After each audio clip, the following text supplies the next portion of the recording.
નમસ્કાર, સ્વાગત છે તમારું આ ખાસ રજૂઆતની અંદર, જ્યાં આપણે ચર્ચા કરીશું નાણાકીય વર્ષ 2021માં, જેમાં ફર્સ્ટ હાફ દરમિયાન તો આપણે કોરોનાની અસરો થતા જોઈ જ હતી, જેના લીધે માર્કેટ્સની અંદર પણ લોઅર લેવલ્સ વિટનેસ થતા દેખાયા. બટ ત્યાંથી જે બાઉન્સ આવતો દેખાયો છે એના ઘણા કારણો હતા. રિલીફ પેકેજની વાત કરીએ, ડિમાન્ડ રિવાઇવલની વાત કરવા જઈએ કે પછી અર્નિંગ્સના સંદર્ભમાં વાત કરવા જઈએ, આ બધા જ મુદ્દાઓ આપણે આ શોની ઉપર ચર્ચા પણ કરીશું અને એનાલાઇઝ કરીશું આ વર્ષ કેવું રહ્યું, સાથે જ અર્નિંગ્સના સંદર્ભમાં કયા આઉટ પરફોર્મર્સ રહ્યા અને નાણાકીય વર્ષ 2022ની જ્યારે આપણે શરૂઆત જોઈ રહ્યા છીએ. જો કે કોરોનાની સેકન્ડ વેવના અફેક્ટને લઈને થોડી ઘણી ચિંતાઓ છે, બટ કયા સેક્ટર્સ હજી પણ આઉટ પરફોર્મ કરશે એની ઉપર. અને માત્ર આટલું જ નહીં, આ શો દરમિયાન આપણે એવા સ્ટોક્સ પર ચર્ચા કરીશું જે નાણાકીય વર્ષ 2022 માટે તમારા માટે સૌથી સારા રિટર્ન્સ જનરેટ કરીને આપશે. એના માટે મારી સાથે આ શોની અંદર ખાસ જોડાશે આનંદ રાઠીના સિદ્ધાર્થ સેદાની અને સાથે જ HDFC સિક્યોરિટીઝના દેવર્ષ વકીલ પણ. સ્વાગત છે આપ બંનેનું શો ઉપર અને વેરી ગુડ આફ્ટરનૂન. દેવર્ષજી, આપનાથી શરૂઆત કરવા માંગીશ, કેમ કે નાણાકીય વર્ષ 2021 આપણે બધા જ જાણીએ છીએ ફર્સ્ટ હાફ તો વોશઆઉટ હતું, જે કોરોનાની ડિસ્ટ્રપ્શન્સ હતા, ક્રેક્સ હતા, લોકડાઉન્સ હતા એને લઈને. બટ તેમ છતાં લોઅર લેવલ્સથી આપણે જે બાઉન્સ લીધું છે એ માર્વેલસ છે. ઓલ ટાઈમ હાઈઝની આસપાસ અત્યારે આપણે કાર્યરત છીએ અને જે પ્રમાણે અર્નિંગ્સની અંદર રિકવરી હવે આપણે જોઈ રહ્યા છીએ એ બીટ કરી રહી છે રાધર જે આપણી એક્સપેક્ટેશન્સ છે ને. તમે આ વર્ષ કેવી રીતના એનાલાઇઝ કર્યું? Q4નો અંત જ્યારે આપણે જોઈ રહ્યા છે, ઓલમોસ્ટ બધા રિઝલ્ટ્સ આવી જ ચૂક્યા છે, તો એને કેવી રીતના અહીંયા આગળથી ઇવેલ્યુએટ કર્યું, એના જે એક પર્સપેક્ટિવથી શરૂઆત કરીએ. જેમ તમે કીધું એમ આ વર્ષ ખાસું ચેલેન્જિંગ રહ્યું છે.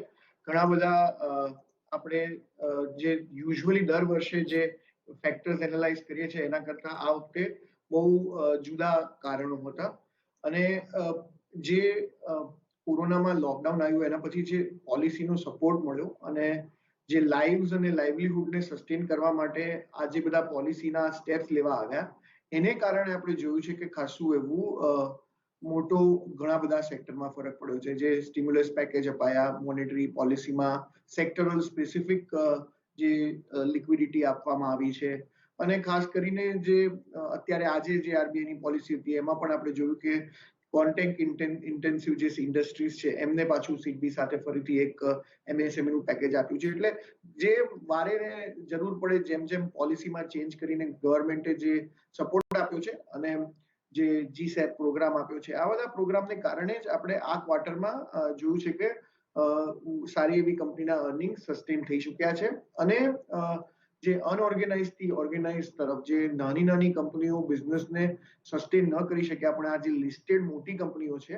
એ બધી કંપનીઓને પોતાના બિઝનેસમાં વધારો કરવાનો ઓપોર્ચ્યુનિટી મળી. એમને જે માર્કેટિંગમાં અને જે બીજા ટ્રાવેલિંગના એક્સપેન્સીસ હતા એ ઓછા થવાને કારણે ઘણા બધા બિઝનેસને રેકોર્ડ માર્જિન મળી. અમુક સ્ટીલ જેવા સેક્ટરોએ રેકોર્ડ એક્સપોર્ટ કરીને સારા પૈસા કમાવ્યા, અને એને કારણે જે અર્નિંગ સિઝનની શરૂઆતમાં જે આપણે ધારણા કરતા હતા એના કરતા પણ સારી, લગભગ 2-3% વધારે નિફ્ટીના લેવલ પર એગ્રીગેટ અર્નિંગ્સથી આ આપણી સિઝનને પૂરી કરીશું અને આગલા FY22માં એક સારા ગ્રોથની આશા સાથે આ અર્નિંગ સિઝન આપણે પૂરી કરી રહ્યા છીએ. ઓકે, બિલકુલ એની પર આપણે ખાસ નજર રાખતા પણ રહીશું. બટ આપણી સાથે સિદ્ધાર્થ બી જોડાયેલા છે, તો એમની પાસેથી પણ એક વ્યૂ જાણી લઈએ. સિદ્ધાર્થ, તમારા માટે કયા સેક્ટર્સ અહીંયા આગળથી આઉટ પરફોર્મ કરતા દેખાય? એના અંડરલાઇન રીઝન્સ રાધર શું હતા? આ વર્ષ તમે કેવી રીતના જોયું? કેમ કે કોરોના એવી કન્ડિશન હતી જે ગ્લોબલી અફેક્ટ કરી રહી હતી, એમાં પણ આપણા માર્કેટ્સ જે રીતના પરફોર્મ કરી રહ્યા છે એ વસ્તુનું ખાસ અહીંયા આગળથી સપોર્ટ આપે છે કે અર્નિંગ્સની અંદર રિવાઇવલ તો છે જ, બટ ડિમાન્ડની અંદર પણ એક શાર્પ સર્જ આપણે જોઈ રહ્યા છીએ. કેવી રીતે આને તમે એનાલાઇઝ કરી રહ્યા છો, એક પર્સપેક્ટિવ? જો લાસ્ટ યરની અગર વાત કરીએ તો લાસ્ટ યર અર્નિંગ્સમાં ઘણા બધા સેક્ટર્સે સારું પરફોર્મ કર્યું છે, કેમ કે ત્યાં એક બાઉન્સ બેક જોવા મળ્યો છે. સ્પેશિયાલિટી કેમિકલ એક સેક્ટર હશે, સાથે સાથે ફાર્માસ્યુટિકલ, ટેકનોલોજી, આ બધા સેક્ટર્સે બહુ સારું પરફોર્મ કર્યું છે, સારો સપોર્ટ આપ્યો છે. ઇનિશિયલ ટાઈમ્સમાં FMCG એ બી સારો સપોર્ટ આપ્યો છે. અને આ વર્ષે અમને લાગે છે FY22માં જે લાસ્ટના ક્વાર્ટરમાં બી જોવાનું છે, હવે બી દેખાશે કે ટેકનોલોજી સેક્ટર, પ્રાઇવેટ બેંક બહુ સારું પરફોર્મ કરી શકે છે, મેટલ્સ બહુ સારું પરફોર્મ કરી શકે છે, કેમ કે મેટલ્સમાં ભાવનો વધારો જે છે એ આની ઉપર બહુ પોઝિટિવ ઇમ્પેક્ટ રહેશે. તો સિમેન્ટ છે જે અમને બહુ જ પોઝિટિવ લાગી રહ્યું છે અહીંયાથી. આ થોડા બહુ સેક્ટર્સ છે જ્યાં અમે બહુ પોઝિટિવિટી રાખી રહ્યા છીએ અને અમને લાગે છે કે અહીંયાથી સારું એક પરફોર્મન્સ આવી શકે છે આ બધા સેક્ટર્સ. ઓકે, બિલકુલ એની ઉપર આપણે ખાસ ધ્યાન રાખતા રહીશું. આ બધા સેક્ટર્સ ખાસ ધ્યાન રાખવા જોઈએ, ત્યાંથી એક સારું પરફોર્મન્સ આપણે આગળ એક્સટેન્ડ થતા પણ જોઈશું. બટ દેવર્ષજી, હું જનરલી તમારા જે ટ્વીટ્સ હોય છે એને પણ વિટનેસ કરતી હોઉં છું. તમે ગ્લોબલ માર્કેટ્સને બહુ ક્લોઝલી ટ્રેક કરો છો અને જે પ્રમાણે બાકીના ફેક્ટર્સ બી આપણે જોયા છે, અમુક સેક્ટર્સ જે બાકીના જે મૂવ સાથે રિલેટેડ છે, ક્રૂડ ઓઇલની વાત કરવા જઈએ, ડોલર ઇન્ડેક્સની વાત કરવા જઈએ, કરન્સી ફ્લક્ચ્યુએશન્સ જે જોઈ રહ્યા છે, આ બધું તમે બહુ ક્લોઝલી ટ્રેક કરો છો. તો જે ગ્રોથ મોમેન્ટમ આપણી ઇકોનોમીની અંદર કન્ટિન્યુ થતા જોઈ રહ્યા છીએ, એને ગ્લોબલ માર્કેટ્સના રિવાઇવલ માટે અને ઇન્ડિયન માર્કેટ્સના રિવાઇવલ માટે કમ્પેરેટિવ એક એનાલિસિસ કરવા જઈએ તો ઇન્ડિયાને ક્યાં પ્લેસ જોઈ રહ્યા છો, એની ઉપર એક તમારો વ્યૂ. જે કોરોનાની વેવ્સ બહાર આવી હતી અને ત્યાર પછી એમણે ખાસ કરીને જે યુરોપ અને અમેરિકાની કન્ટ્રીઓમાં તેમને વેક્સિનેશનને ડ્રાઈવને ખાસું એવું ઝડપથી પૂરું કર્યું. ઘણા બધા પર્સન્ટેજ ઓફ પોપ્યુલેશનને ત્યાં વેક્સિન મળી જવાને કારણે ધીરે ધીરે એમને ઇકોનોમીને અનલોક કરી શક્યા. એનો સીધો અસર આપણી આઈટી સેક્ટરને અને જે ફાર્મા સેક્ટર છે જે એક્સપોર્ટ કરે છે ત્યાં આગળ સારો મળ્યો. એટલે એ બધી કંપનીઓને એક્સપોર્ટ ડ્રીવન બિઝનેસીસને કોઈ મોટી અસર ના થઈ અને ત્યાં આગળ એ ઉપરાંત ભારતમાંથી જે બીજા કેમિકલના એક્સપોર્ટ્સના બિઝનેસ છે કે હોમ ટેક્સટાઇલ અને બીજા બધા લાઇટ એન્જિનિયરિંગના જે એક્સપોર્ટના બિઝનેસ છે એ બધા ઘણા સારા પરફોર્મ કરી શક્યા. હજી પણ ત્યાં આગળ જેમ જેમ આપણે જોઈએ છે કે અનલોક થઈ રહ્યું છે એમ કોન્ટેક્ટ ઇન્ટેન્સિવ ઇન્ડસ્ટ્રીઝ જેમ કે રેસ્ટોરન્ટ, હોટલ, ટુરિઝમ, ટ્રાવેલ, ત્યાં આગળ બહુ સારો ગ્રોથ જોવા મળી રહ્યો છે. ભારતમાં અનફોર્ચ્યુનેટલી આપણે આ સેકન્ડ વેવ બહુ મોટો જોયો અને એની અસર ભારતના લોકલ કન્ઝ્યુમર ડિમાન્ડ ઉપર પડી છે, એના સેન્ટિમેન્ટ પર પડી છે અને એને કારણે ઘણા બધા સેક્ટરને સારી એવી અસર થઈ છે. જો આપણે જોઈએ તો ઓટોમોબાઈલ્સમાં બહુ મોટી અસર મળી છે, ટુ વ્હીલર અને સીવી સેક્ટરમાં એનું અસર પડી છે ને ત્યાં આગળ હજી ડિમાન્ડ રિવાઇવ થતા વાર લાગશે. અને આ ઉપરાંત જે બીજા આજે ગવર્મેન્ટે જે રીતે પોલિસી અનાઉન્સ કરી કે હોટલ, રેસ્ટોરન્ટ, ટ્રાવેલ, આ બધા સેક્ટરને બહુ મોટી અસર પડી છે કે જેની આગલી અર્નિંગ સિઝનમાં આપણને અસર જોવા મળશે. જે ગવર્મેન્ટની લિક્વિડિટીની જે પોલિસીઝ હતી એને કારણે બેન્કિંગ અને ફાઇનાન્સને આ વખતે ડિસન્ટ રિઝલ્ટ આપ્યા છે. ડાયવર્સિફાઈડ બિઝનેસીસ છે, જે એનબીએફસીસ છે, ઇન્સ્યોરન્સ છે, કેપિટલ માર્કેટની કંપનીઓ છે, એમણે ઘણું સારું પરફોર્મ કર્યું છે અને ત્યાં આગળ હજી પણ સારું પરફોર્મન્સ ચાલુ રહે એમ લાગે છે. ટેલિકોમ સેક્ટરમાં હજી પણ થોડા ચેલેન્જીસ છે, ત્યાં આગળ હજી જરૂર જેટલું આરપુમાં વધારો નથી જોવા મળ્યો અને એ ચેલેન્જીસ હજી પણ આગળ નેક્સ્ટ ક્વાર્ટરમાં ચાલુ રહે એમ લાગે છે. અમારા સહયોગોએ કીધું એમ ગવર્મેન્ટનું ફોકસ હવે ઇન્ફ્રાસ્ટ્રક્ચરમાં છે અને એને કારણે સિમેન્ટની કંપનીઓ આગળ જતા ઘણું સારું પરફોર્મ કરે એવું લાગી રહ્યું છે અને ત્યાં આપણે અહીંયા આગળ હજી પણ ઓપોર્ચ્યુનિટી જોઈ રહ્યા છીએ. ઓકે, બિલકુલ આ ઓપોર્ચ્યુનિટીઝ કેવી રીતના આગળ ટેપ અપ થાય છે એની પર આપણે ડિસ્કશન કરીશું. બટ ટોપ 3 પરફોર્મર્સની વાત કરી લઈએ FY21 દરમિયાન કયા રહ્યા, તો એક સવાલ લઈ લઈએ પહેલા સિદ્ધાર્થ પાસેથી અને પછી દેવર્ષ પાસેથી લઈએ આપણે. સિદ્ધાર્થ, ટોપ 3 સેક્ટર્સ અને આઉટ પરફોર્મર્સની વાત કરવા જઈએ, તમારા માટે આઉટસ્ટેન્ડ કયા કરે? આ વર્ષ માટે જે ટોપ પરફોર્મન્સ સેક્ટર રહી શકે છે એ છે ટેકનોલોજી, સિમેન્ટ અને ઓટો એન્સિલરી. આ ત્રણેય સેક્ટર મને બહુ સારા લાગી રહ્યા છે. Technology, cement, auto ancillary. મોટી વાત છે કે ટેકનોલોજી આજે બી આપણે કનેક્ટેડ છીએ ટેકનોલોજીને કારણે, તો ટેકનોલોજી બહુ જ સારું પરફોર્મ કરશે આવતા સમયમાં અને આવતા 2 વર્ષ માટે બહુ જ સારું ટ્રેક્શન રહેશે. સિમેન્ટ કેમ કે કેપેસિટીઝ ઘણી બિલ્ટઅપ થઈ ગઈ છે અને ઘણામાં કેપેસિટી હવે બિલ્ટઅપ થવાની કોઈ જગ્યા નથી, એટલે ડિલિવરીઝ ઓપન અપ જેમ જ થશે એમ જ કન્સ્ટ્રક્શન એક્ટિવિટીઝ વધશે, તો સિમેન્ટ બી એક સારું પરફોર્મ કરશે. ભૂલતા નહીં કે મોન્સૂન સિઝનલી વીક ક્વાર્ટર રહે છે એટલે એમાં કોઈ ચિંતાની વાત નથી. સાથે સાથે ઓટો એન્સિલરી, કેમ કે ઓટો એન્સિલરીમાં અનલોકની થીમના લીધે અમને લાગે છે કે એક સારું ટ્રેક્શન બની શકે. બિલકુલ. અને દેવર્ષજી, આપની તરફથી ટોપ 3 પરફોર્મિંગ સેક્ટર્સ કયા રહ્યા? આપણે FY22 ને રિલેટેડ એન્ટિસિપેશન્સ અને સાથે જ તમારા વ્યૂઝ આઉટલુક સાથે ડિસ્કસ કરીએ પહેલા FY21 ના આઉટ પરફોર્મર્સ. આજે સિઝન પૂરી થઈ અને એમાં જેમ ચોથું ક્વાર્ટર પૂરું થયું એના પછી આપણે જો આખું રિવ્યુ કરીએ તો મેટલ્સ એ એવું એક સેક્ટર છે કે જેણે ખાસું આઉટ પરફોર્મ કર્યું છે અને ખાસ કરીને સ્ટીલની કંપનીઓએ જે ધાર્યા કરતા એમાં ઘણું વધારે સારું પરફોર્મ કર્યું છે અને એના અર્નિંગ્સને અપગ્રેડ કરવામાં આવ્યા છે. એટલે આગલા વર્ષે એટલે FY21માં સૌથી સારું પરફોર્મન્સ મેટલ્સનું રહ્યું છે. આ ઉપરાંત NBFC ક્ષેત્રમાં એટલે જે પહેલા ધારણા હતી કે ઘણા બધા મોટા NPA થશે અને ઘણા પ્રોબ્લેમ આવશે, પણ એ બધી ગવર્મેન્ટની પોલિસી અને આ બધી કંપનીઓની જે એસેટ મેનેજમેન્ટની જે એફર્ટ છે એના કારણે NBFC સેક્ટરમાં ધાર્યા કરતા વધારે સારું પરફોર્મન્સ આવ્યું છે અને ત્યાં આપણે અર્નિંગ્સ અપગ્રેડ જોઈ રહ્યા છીએ. અને ત્રીજું અર્નિંગ્સ અપગ્રેડ ગવર્મેન્ટની પોલિસીની પાછળ અને પરફોર્મન્સ પાછળ આપણે થોડું સામાન્ય એવું સિમેન્ટ સેક્ટરમાં જોયું છે. એટલે લગભગ મેટલની કંપનીઓમાં ધાર્યા કરતા લગભગ 74% જેવું વધારે પરફોર્મન્સ સારું હતું. NBFCમાં લગભગ 7-8% જેવું જે કન્સેન્સસ એસ્ટિમેટ હતું એના કરતા વધારે સારું અર્નિંગ્સ આવ્યું અને લગભગ સિમેન્ટ કંપનીઓમાં 2-3% જેવો વધારે અર્નિંગ્સ ગ્રોથ આવ્યો છે.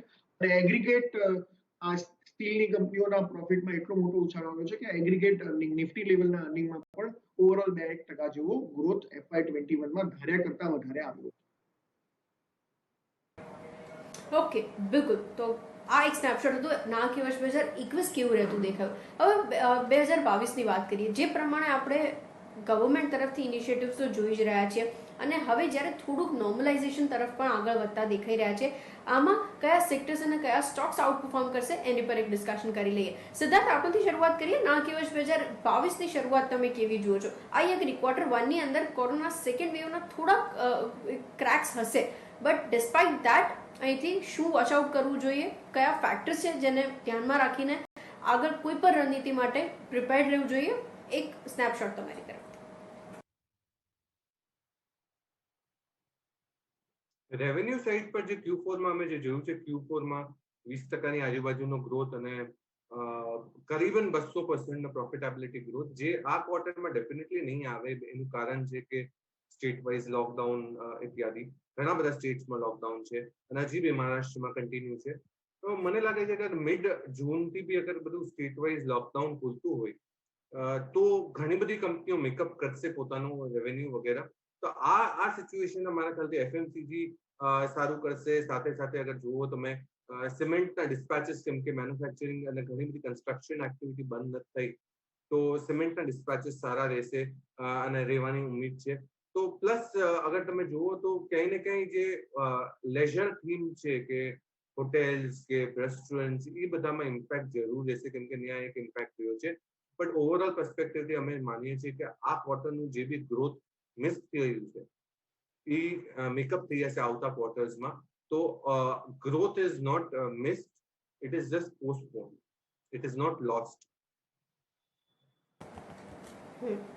ઓકે, થોડુંક ડિફરન્ટ છે એ વસ્તુ. આપણે જોઈ પણ રહ્યા છીએ જે Q1ને લઈને થોડી ઘણી અપડેટ્સ આવતી દેખાઈ રહી છે. એના વિશે પણ આપણે મેનેજમેન્ટ સાથે પણ ડિસ્કશન કર્યા છે, જેટલા બી એમાં પણ એ વિટનેસ થયું છે. અને પિક્સ કઈ આઉટ પરફોર્મ કરવી જોઈએ એનાથી એક પર્સપેક્ટિવથી શરૂઆત કરી લઈએ. દેવર્ષી, FY22 કયા આઉટ પરફોર્મર્સ રહી શકે છે? FY21ની તો આપણે વાત કરી, બટ શું વસ્તુઓ જે નોર્મલાઇઝ થઈ રહી છે એની અંદર અમુક એવા કાઉન્ટર્સ છે જેનું ધ્યાન રાખવું જોઈએ? ઇન કેસ યસ, કયા હોવા જોઈએ સેક્ટર સાથે અને સ્ટોક સાથે સ્પેસિફિક? તો જેમ અનલોકની થીમ છે એ એક બહુ મોટી થીમ રહેશે અને એમાં ઘણી બધી ઓપોર્ચ્યુનિટીઝ મળશે.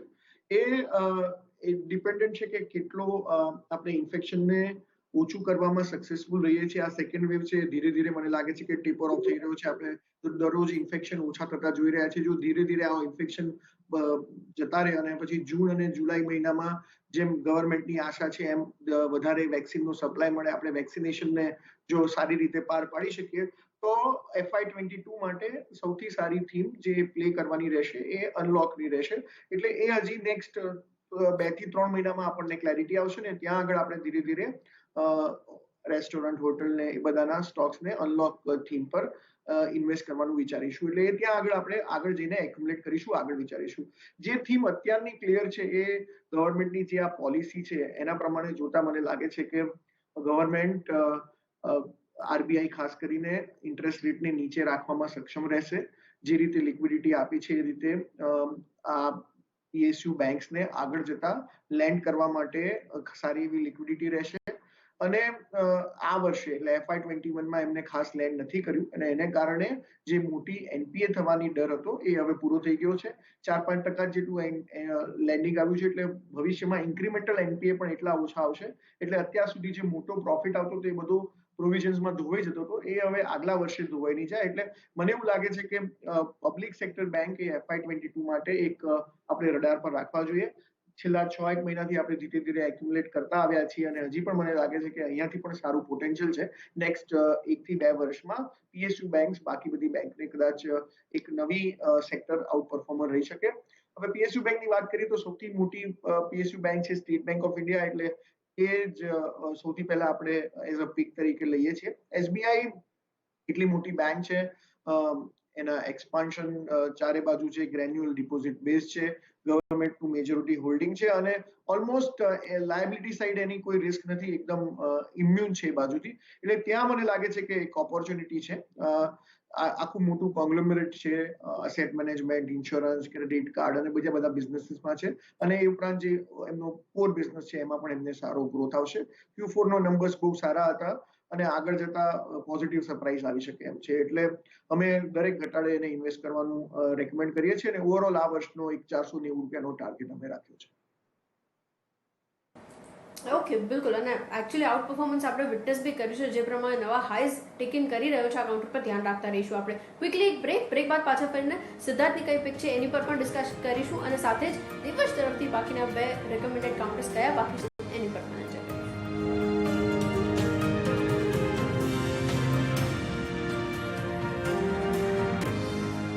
હાર્ટની હેલ્થ માટે થોડું તમે કરો, બાકી ફોર્ચ્યુન રાઈસ બ્રાન્ડ હેલ્થ કરશે.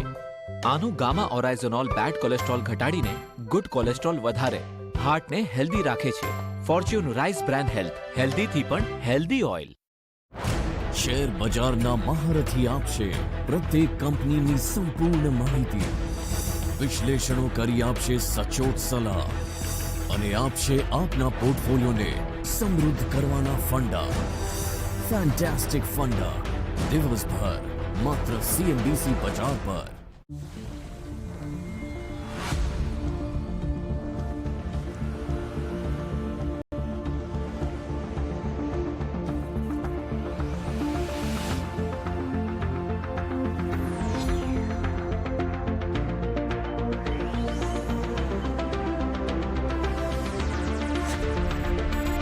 A leading integrated metal producer, Shyam Metallics.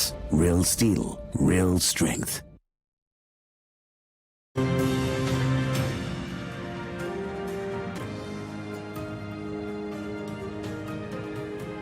સ્વાગત છે આપનું લોકો ફરીથી અને એની સાથે જ આગળ વધીએ. જે પ્રમાણે આપણે ડિસ્કશન કરી રહ્યા હતા નાણાકીય વર્ષ 2022 માટે હવે કયા કાઉન્ટર્સ આઉટ પરફોર્મ કરતા દેખાશે. એક પિક તો આપણે ડિસ્કસ કરી SBI, જે દેવજી તરફથી આપણે નવા ટાર્ગેટ્સ 490 સુધીના ઓપન અપ થતા જોઈ રહ્યા છે.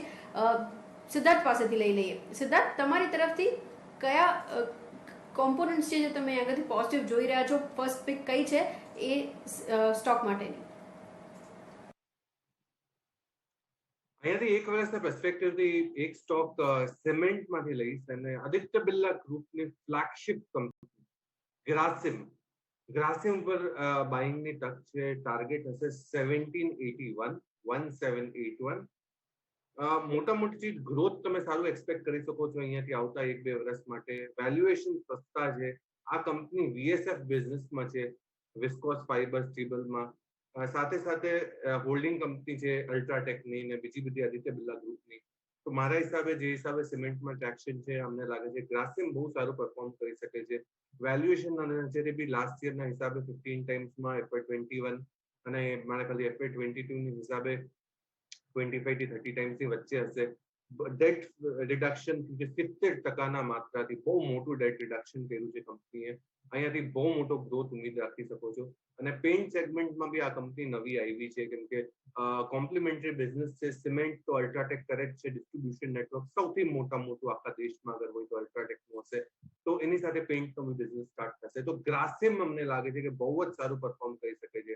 ટાર્ગેટ હશે 1781. ઓકે, બિલકુલ. ગ્રાસિમનો કાઉન્ટર ફર્સ્ટ પિક છે જે આપણે સિદ્ધાર્થ તરફથી આવતા જોઈ રહ્યા છીએ.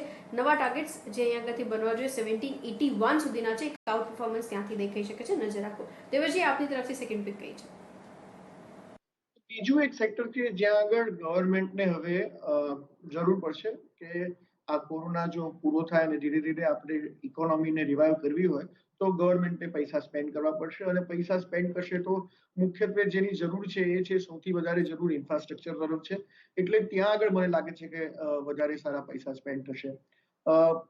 જે NHAI છે એ વધારે મોટા રોડ માટેના ઓર્ડર્સ આપી શકે છે, અને રોડ કન્સ્ટ્રક્શન ને ઇન્ફ્રાસ્ટ્રક્ચરમાં અમારી પીક જે સૌથી સારી ક્વોલિટી કંપની છે એ KNR કન્સ્ટ્રક્શન છે. એટલે એન્જિનિયરિંગ, પ્રોક્યોરમેન્ટ અને કન્સ્ટ્રક્શન સેક્ટરમાં એક મેજર પ્લેયર છે.